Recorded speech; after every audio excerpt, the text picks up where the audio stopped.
Time, time, time. Do you ever feel like there's not enough of it? Or maybe you feel like you have all the time in the world.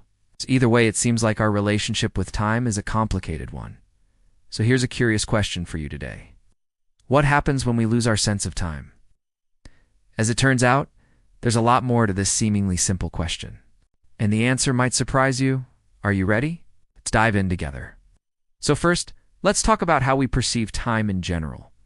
Our brains don't actually measure time in seconds, minutes, and hours. Instead, our internal clocks, which are located in areas like the suprachiasmatic nucleus in the brain, regulate our sense of time. These internal clocks work by measuring the interval between repeated events. For example, if you're in class listening to a lecture, your brain might register that there's an event. Every 15 minutes when the teacher pauses to ask if there are any questions, we also use external cues like the hands on a clock or the position of the sun in the sky to help us tell the time. But our perception of time isn't always accurate. It can be affected by a number of factors, including our age, attention, emotions, and what we're doing at the time. That's why time seems to fly when we're having fun and crawl when we're bored. When we lose our sense of time, it means that our internal clocks have become disconnected from the 24-hour day. This can happen when we enter a state of flow, like when we're deeply immersed in a task or activity. It can also happen during meditation or deep prayer, when we refocused on our breath or a mantra. In these cases, we so focused on what we were doing that we stop paying attention to external cues, like the hands on the clock. Time blindness is another condition in which people lose their sense of time. This is often seen in those with ADHD, and it can make it difficult to keep track of appointments and deadlines. Additionally, certain mental health conditions like depression or anxiety can cause time distortion. Someone experiencing these conditions might find themselves constantly checking the clock because time seems to have slowed down. On the other hand, some people say that time seems to pass very quickly when they're feeling depressed. So now you're probably wondering, what's the big deal if we lose our sense of time? Well, it might sound like a superpower to be able to expand or shrink time at will, but in reality, it can be more of a curse than a blessing. When we lose track of time, we might miss important appointments or deadlines. We might spend too much time on one task and not enough time on others.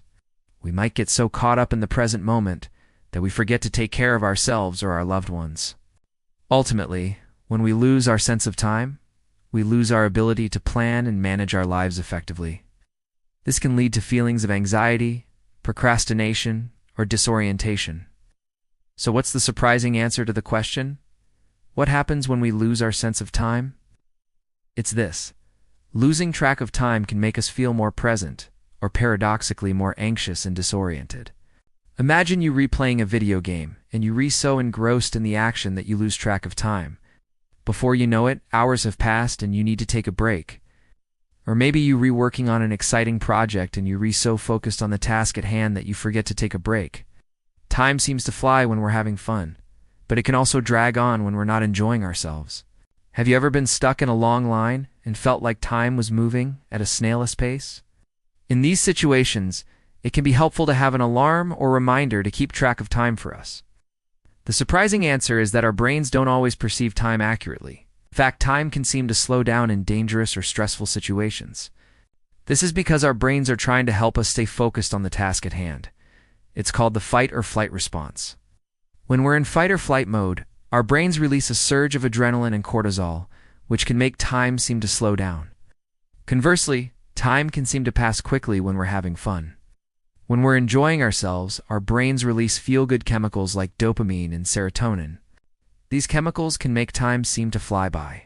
In fact, scientists have conducted experiments that show that our brains don't always perceive time accurately. For example, researchers at the University of Chicago found that people who were given caffeine perceived time as passing more slowly than those who were not given caffeine. And although losing track of time can be a blessing in disguise sometimes, there are definitely some negative side effects to consider. For example, when we lose our sense of time, we might start to feel anxious or stressed. We might feel like we're wasting our time or that we have too much to do. We might start to procrastinate or avoid tasks that we don't want to do. And all of this can negatively impact our relationships, our work, and our overall well-being. So what can we do if we find ourselves losing track of time? One helpful tip is to set aside specific blocks of time to focus on important tasks. This can help us stay on track and make sure we have enough time for everything we need to do. Practicing mindfulness can also help us stay present and focused on the task at hand. By taking time to relax and focus on our breath, we can train our brains to be more aware of the present moment and less likely to get lost in thought. So there you have it, the surprising answer to what happens when we lose our sense of time. It can lead to feeling more present. But on the other hand, it can also lead to anxiety and disorientation. We hope you enjoyed learning more about time perception and the many ways that our brains play tricks on us. Remember, time is precious, but it's also fleeting. So take a moment to appreciate the present and all the opportunities that await you in the future. Before you go, we'd love to hear your thoughts on today's video. What are your experiences with losing track of time? What tips do you have for staying present and focused? Share your thoughts in the comments below. And don't forget to like and subscribe for more videos like this one. Thanks for watching, and we'll see you next time.